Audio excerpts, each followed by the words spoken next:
Olá, eu sou o Macorati e esta é a nossa videoaula semanal, publicada toda a segunda-feira no portal macorati.net. Nesta semana eu vou apresentar alguns dos novos recursos do C# 11. Para apresentar esses recursos, eu vou usar o Net7 SDK, que acabou de sair do forno e que pode ser baixado no site da Microsoft. E vou usar o Visual Studio 2022, que tem que estar na versão 17.4.0. Então, abrindo aí o navegador, googando aí Net7 no site da Microsoft, você pode baixar o Net7, que foi lançado oficialmente, acho que uns 2 dias atrás. Então aqui você tem as opções para Linux, macOS e Windows. Selecionando a tua opção, basta clicar e fazer o download. O Visual Studio 2022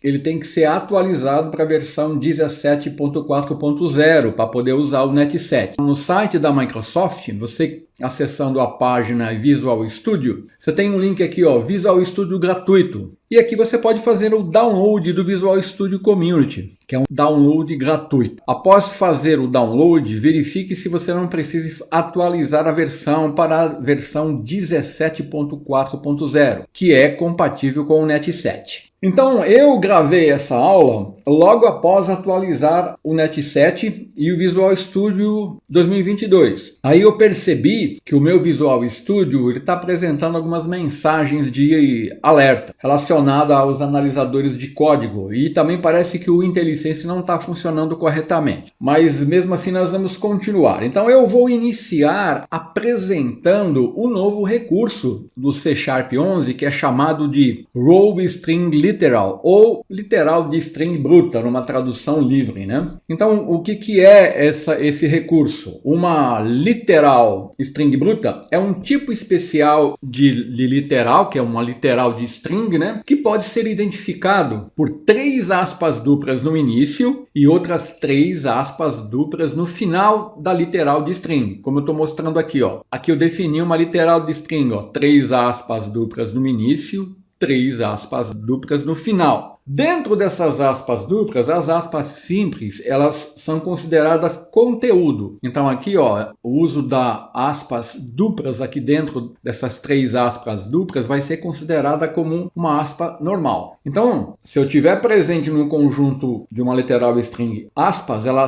vai ser tratada como um caractere normal de string. Então aqui eu tenho um exemplo disso, ó. Isso vai ser exibido da mesma forma que você está vendo aqui. Então essas aspas duplas aqui, elas são consideradas como aspas normais. Então, ó, se a literal string ela for uma literal de linha única, ou seja, ela começar e iniciar na mesma linha, as aspas iniciais e finais têm que ser colocadas na mesma linha. Agora, se a literal string tiver várias linhas, como este exemplo que eu estou mostrando aqui, então as aspas elas têm que ser colocadas nas suas próprias linhas separadas, como eu estou exibindo aqui. E neste caso, quando eu tiver mais de uma linha, todos os espaços em branco, ou incluindo caracteres de tabulação, que aparecem do lado esquerdo aqui, ó, das aspas de fechamento, vão ser removidos. Esses espaços aqui, eles não vão aparecer. Vai ser considerado somente o que for definido aqui, ó. Eu posso usar esse recurso também com a interpolação de strings. Aí eu tenho 2 casos. Posso usar um único caractere de interpolação, como eu estou mostrando aqui, ó. Então, neste caso, quando eu utilizar um único par de colchetes, ele é suficiente para resolver o valor da expressão. Então, ó, estou definindo aqui 2 sintaxes, de linha única e de mais de uma linha, né? Para mostrar a colocação das aspas como tem que ser feito. E aqui eu estou fazendo a interpolação usando um único caractere. Neste caso, um único colchete vai me resolver a expressão aqui, ó, 21 mais 54, ele vai resolver. Ele vai dar 55, então isso vai ser resolvido assim, ó. Eu posso também usar 2 caracteres. Neste caso, eu vou precisar de colchetes duplos para resolver o valor da expressão, porque um único colchete vai ser considerado como um caractere normal. Então aqui, ó, eu estou usando 2 caracteres de interpolação, só que para mim resolver o valor dessa expressão, eu tenho que usar colchetes duplos. Então, ó, aqui é 2 formas de representar a mesma literal string, aqui é linha única, aqui é mais de uma linha. linha. Isso vai ser resolvido da seguinte maneira, ó. A chave simples aqui, ó, ele considera como um caractere normal. E as chaves duplas ele usa para resolver a expressão. Então esse vai ser o resultado exibido aqui. Então ó, vamos criar aqui um projeto no Visual Studio 2022, que está atualizado para a versão 17.4. Vou vir aqui, ó, Create New Project, e vou criar um projeto do tipo console, ó, console app, vou dar um next aqui, ó. Aqui eu vou chamar aqui, ó, C#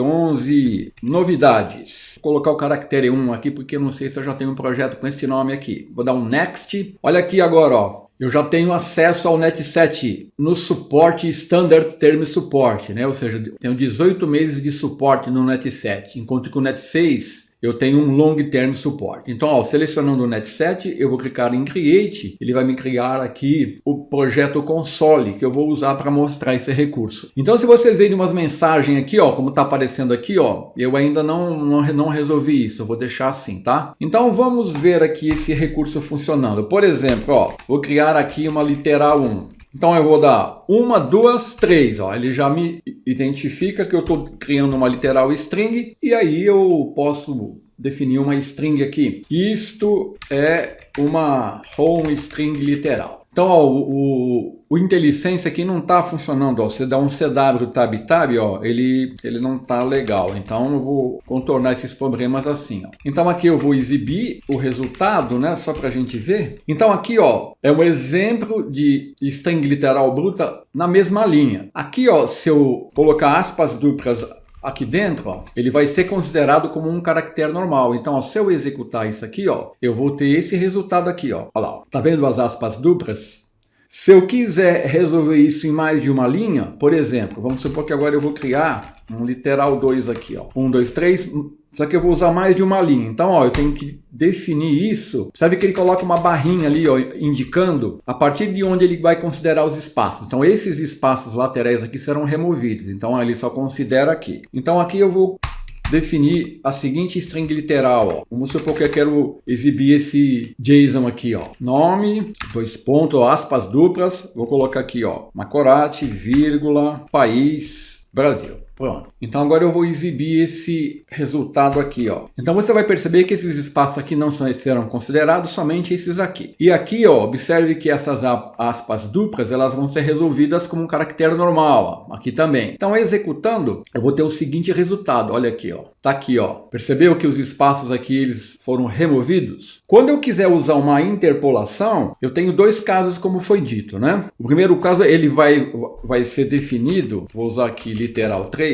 ele vai usar as chaves simples para resolver o resultado da expressão. Então vamos supor, ó, que eu tenho aqui, vamos criar uma string literal aqui, e agora eu estou fazendo a interpolação. Então aqui, ó, eu vou colocar 21 mais 34 igual. Eu quero resolver essa expressão, eu uso chave simples, ó, mais 34. Se isso fosse feito em mais de uma linha, ó, eu teria que definir o fechamento e abertura de aspas nas suas próprias linhas, como eu estou mostrando aqui, tá vendo? Então isso aqui, ó, vai ser resolvido da seguinte maneira, ó. Olha lá, 21 mais 34 igual a 55. Uma chave. Agora, se eu quisesse exibir chaves aqui, ó, aí eu teria que usar dois símbolos de cifrão ali e dois colchete duplos aqui, ó, para mim resolver essa expressão aqui, ó. Olha aqui. Então agora, quando eu uso na interpolação dois caracteres de interpolação, ele considera um colchete como um caractere normal e dois colchetes são usados para resolver o valor da expressão. Então aqui, ó, eu posso mostrar esse caso aqui, ó. Então vamos supor que agora aqui, ó, eu quero, na verdade, definir aqui uma variável nome igual a Macorati e var país igual a Brasil. Então atribuir valores aqui. Então agora eu quero, ao invés de exibir o valor fixo aqui, resolver esse valor aqui na variável nome ali, né? Como eu tenho um colchete aqui, ó, eu vou ter que usar aqui a interpolação dupla. Aí eu vou vir aqui e vou fazer assim, ó. Vou usar nome aqui e vou usar país aqui. Então agora, ó, ele vai resolver o conteúdo das variáveis nome e país, que estão entre colchetes duplos, porque eu coloquei aqui, ó, o caractere de interpolação dupla. E essas chaves simples aqui ele vai resolver normalmente. Então aqui eu tenho que ajustar aqui, né? Literal 2. Então executando aqui, eu vou ter agora, olha aqui, ó, ele resolveu o valor da variável nome e da variável país usando aqui o colchetes duplo, porque eu estou usando a literal string em mais de uma linha. E como eu tenho esse colchetes aqui, então ele vai considerar isso um caractere normal, e aqui ele vai usar para resolver a expressão. Então esse é o recurso das string literals brutas. Esse recurso ele pode ser usado em aplicativos que lidam com strings muito longas, como geradores de código personalizados, que podem gerar código no formato XML, JSON, HTML. Além disso, ele melhora a legibilidade, evitando os caracteres de escape dentro das strings. Olha. Então é uma ótima forma de eu declarar JSON, XML e SQL, graças ao alinhamento aqui que eu consigo obter usando esse recurso. Então, continuando aqui, o próximo recurso que eu vou mostrar aqui vai ser o recurso chamado de List Pattern Matching, ou correspondência de padrões de lista. Então, a partir do C# 11, arrays ou listas, eles podem ser combinados com sequência de elementos. Então, agora, com esse recurso, existe a possibilidade da gente utilizar a funcionalidade chamada de List Patterns, que está disponível desde a versão 7 do C#,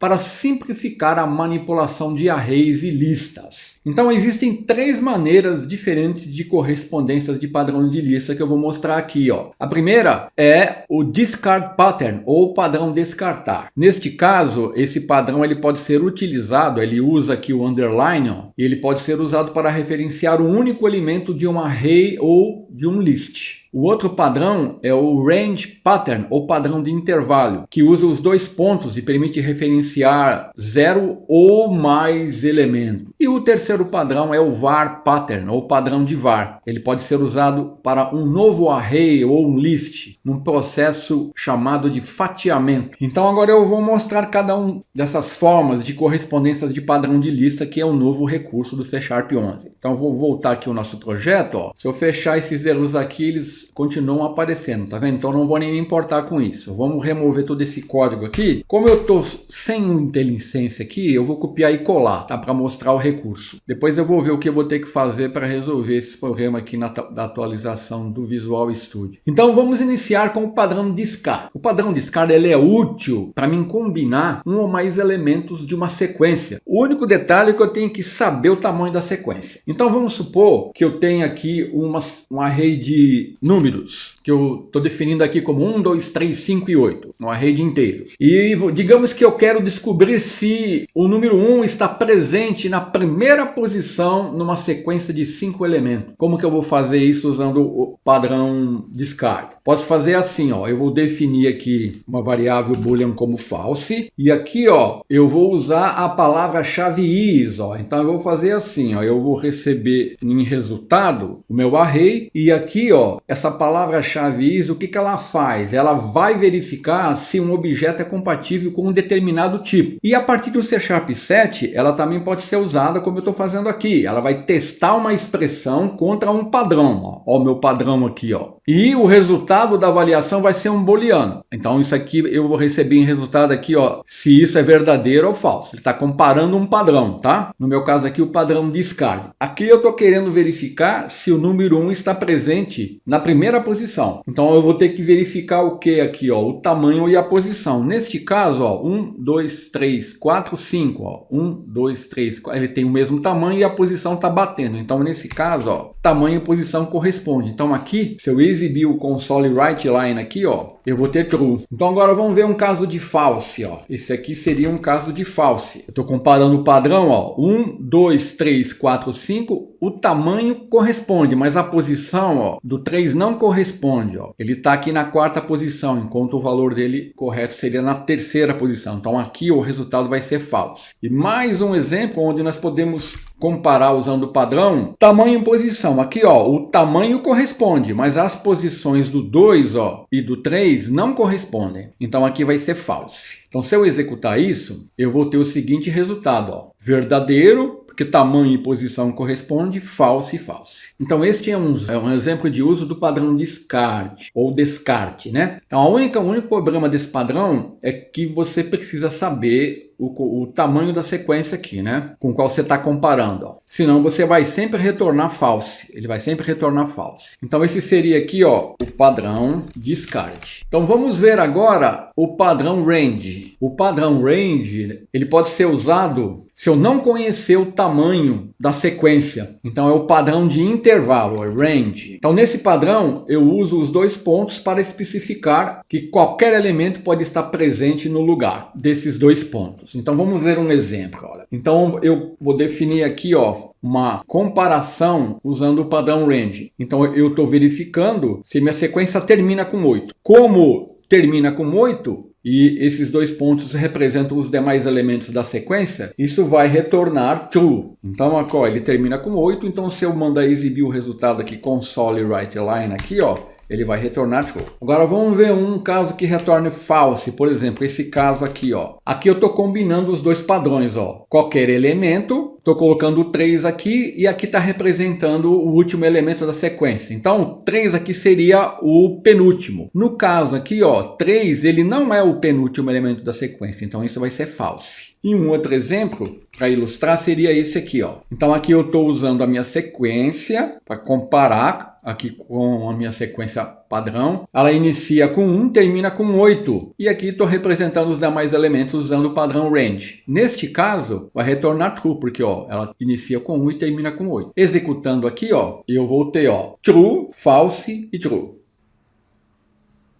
Então aqui eu usei um padrão constante, né? O que significa que eu estou usando diretamente os números na sequência aqui, ó. Existe uma outra forma de eu aplicar esse padrão range aqui, que seria eu usar o padrão relacional. Eu não vou mostrar isso aqui. Isso aqui já ilustra a utilização desse padrão. Então agora vamos para o padrão var. Então no padrão var, nós podemos especificar a palavra-chave var seguida do nome de uma variável. Então o que significa isso? Significa que o padrão ele vai capturar o elemento presente naquela posição e essa variável ela vai poder ser usada no mesmo escopo para qualquer finalidade que nós precisarmos. Então aqui eu vou dar dois exemplos. O primeiro exemplo, eu vou usar um if-else, né? Onde a lista vai coincidir. Então, por exemplo, ó, eu tenho aqui a minha lista, eu não vou precisar disso aqui. Então, o primeiro exemplo, onde a lista coincide. Ó. Então, olha aqui, ó, eu usando var para representar o penúltimo e var para representar o último. E aqui eu estou usando o range. Ó. Aqui ele vai fazer a comparação usando o is com o padrão. E aqui o que vai acontecer? Ele vai capturar o valor do penúltimo e do último. Por quê? Porque isso aqui está correspondendo. Ó. Aqui eu tenho os elementos, ele vai capturar os valores 5 e 8. E vai exibir. Ó. Então é para isso que serve var. Ó. Caso isso não corresponda, ele vai exibir a mensagem, o padrão não corresponde. Então, ó, se eu executar isso aqui, ó lá, ó, ele capturou.